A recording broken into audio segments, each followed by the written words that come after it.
आज प्रदेश की राजधानी लखनऊ में आप सबने अपनी प्रदेश कार्य समिति का यह आयोजन किया है। मैं इसके लिए प्रदेश सरकार की ओर से प्रदेश भर से आए हुए आप सभी कार्यकर्ताओं का हृदय से स्वागत करता हूं। बहनों और भाइयों, आप सब समाज के उस तबके से संबंधित हैं, उन्हें प्रतिनिधित्व देते हैं जिनकी अपेक्षा है, जिनकी आकांक्षा है और जिनके मन में समाज जीवन और राष्ट्र जीवन के साथ आगे बढ़ने का एक जज्बा है।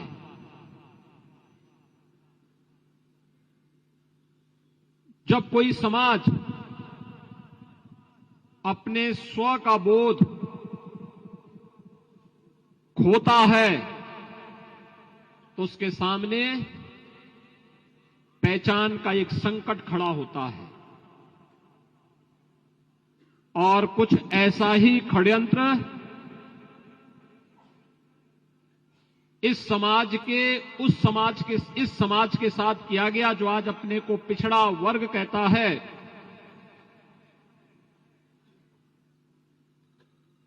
उस समाज के साथ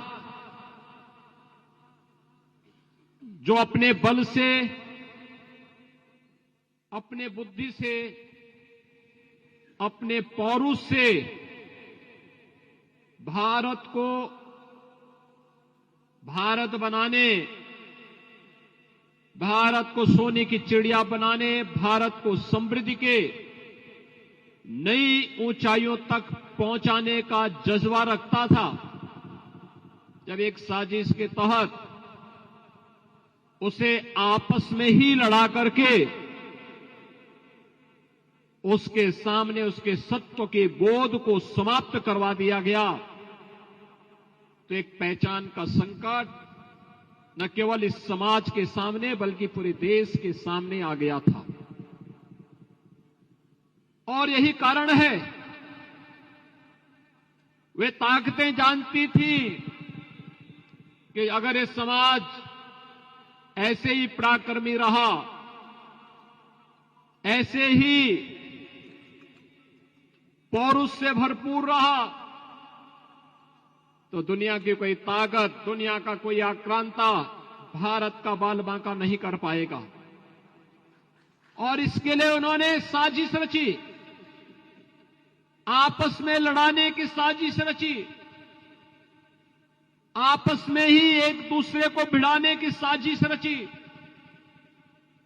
और परिणाम हम सबके सामने है।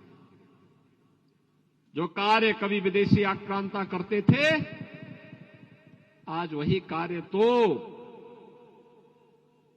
इस देश के अंदर छद्म सेकुलरिज्म के नाम पर आने वाले राजनीतिक दलों ने किया है। यही कार्य तो किया है, वही तो कर रहे हैं, उनके द्वारा यही तो कराया गया। और ज्यादा दूर मत जाइए, ये चुनाव, अभी लोकसभा का चुनाव इसका एक उदाहरण है। कैसे आपस में लड़ाया गया, कैसे आपस में एक दूसरी जातियों को लड़ा करके अस्तित्व का एक संकट खड़ा करने का प्रयास किया गया। और फिर कौन नहीं जानता आप में से, ये समाज अगर अपने पौरुष और पराक्रम के लिए जाना जाता था तो भारत की परंपरा और भारत की संस्कृति के प्रति उतनी ही अटूट आस्था के लिए भी जाना जाता था। इस समय पश्चिमी उत्तर प्रदेश में कांवड़ यात्रा चल रही है।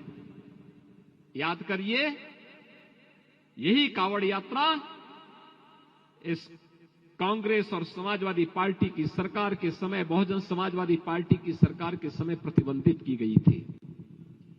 ये केवल एक कांवड़ यात्रा नहीं है, ये केवल शिव भक्तों का एक मंगल गान नहीं, उनकी यात्रा भर नहीं है। इसके साथ रोजगार भी जुड़ा हुआ है। याद करिए, कांवड़ यात्रा के साथ चलने वाले लोगों का रोजगार, उसके साथ लगे हुए हस्तशिल्पियों का रोजगार, उसके साथ लगे हुए छोटे गांव के दुकानदारों का रोजगार, उसके साथ जुड़े हुए वे सभी अन्य कार्य जो उस यात्रा के साथ चलते थे, जिनकी आजीविका चलती थी। एक यात्रा वर्ष भर के लिए उनके पास इतनी आमदनी करती थी कि वे उस आमदनी को फिर कहीं लगाते थे, उससे कई गुना मुनाफा कमा करके फिर अपने और अपने परिवार की भी और देश की समृद्धि में भी अपना योगदान देते थे। लेकिन पिछली सरकारों ने इसको रोकने का काम किया था। आपके पर्व और त्योहार याद करिए, किसी एक पर्व और त्योहार को आप नवरात्रि में दुर्गा मूर्ति का स्थापना करते हैं। मूर्ति में क्या, मूर्ति अपने आप बन जाती है। उसके लिए कारपेंटर भी चाहते होंगे, उसमें मिट्टी का काम करने वाले लोग भी चाहिए होते हैं, उसमें उसकी डिजाइनिंग बनाने वाले लोग भी चाहिए होते हैं, उसमें रंग भरने वाले लोग भी चाहिए होते हैं, उसके लिए उस प्रकार के वस्त्रों की साज सज्जा के लोग भी चाहिए होते हैं। क्या एक व्यक्ति कर पाता है क्या? अलग अलग तबके के लोगों को जोड़ने का एक माध्यम भी बनता था और उतने ही रोजगार का सृजन भी वह करता था। पिछली सरकारों ने उसको भी रोकने का काम किया था। वन डिस्ट्रिक्ट वन प्रोडक्ट की योजना आपके सामने है। मैं पूछना चाहता हूं, कांग्रेस ने देश के अंदर 60 प्रदेश के अंदर 60 वर्षों तक शासन किया। समाजवादी पार्टी की 4-4 बार प्रदेश में सरकार थी। इन्होंने वन डिस्ट्रिक्ट वन प्रोडक्ट के लिए कार्य क्यों नहीं किया? मैं पूछना चाहता हूं, वन डिस्ट्रिक्ट वन प्रोडक्ट के साथ जुड़े हुए जो हस्तशिल्पी हैं, जो कारीगर हैं, कौन है? क्या ये ओबीसी समाज से जुड़े हुए नहीं है? क्या इसमें कोई कुम्हार, कोई विश्वकर्मा, कोई लोहार, कोई स्वर्णकार, क्या ये नहीं है? पीएम विश्वकर्मा और मुख्यमंत्री विश्वकर्मा श्रम सम्मान योजना के साथ जुड़े हुए, माटी कला बोर्ड से जुड़े हुए, इन सभी कार्यों को जो आज केंद्र और राज्य सरकारें चला रही हैं, क्या इसके साथ ओबीसी का रोजगार नहीं जुड़ा हुआ है? आप याद करिए, समाजवादी पार्टी की सरकार का समय 2015 और 16 का समय, जब Uttar Pradesh public service commission का परिणाम आता है, 86 एसडीएम की भर्ती होती है और 86 में से 56 एक जाति विशेष के हो जाते हैं। क्या ये ओबीसी के हितों पर कुठाराघात नहीं था? बहनों और भाइयों, क्यों लोग उसमें मौन हो जाते हैं? क्यों नहीं बोलते हैं? उत्तर प्रदेश में पिछले 6 वर्षों में 7 वर्षों में हम लोगों ने 6.5 लाख भर्ती की है और मैं कहता हूं दावे के साथ, इन भर्तियों में ओबीसी समाज की, साफ ओबीसी और एससी समाज की 60% भर्ती हुई है। 60% से अधिक भर्ती हुई है। 69,000 शिक्षकों की भर्ती पर लोग प्रश्न खड़ा करते हैं। 69,000 नहीं, हम लोगों ने 1,25,000 भर्ती बेसिक शिक्षा परिषद में शिक्षकों की और 69,000 जिन शिक्षकों की भर्ती के बारे में प्रश्न खड़ा किया जाता है, ये समाजवादी पार्टी के वही मोहरे हैं जो लोग 86 में से 56 एक ही परिवार और एक ही जाति विशेष के लोगों को भरने का काम किए थे।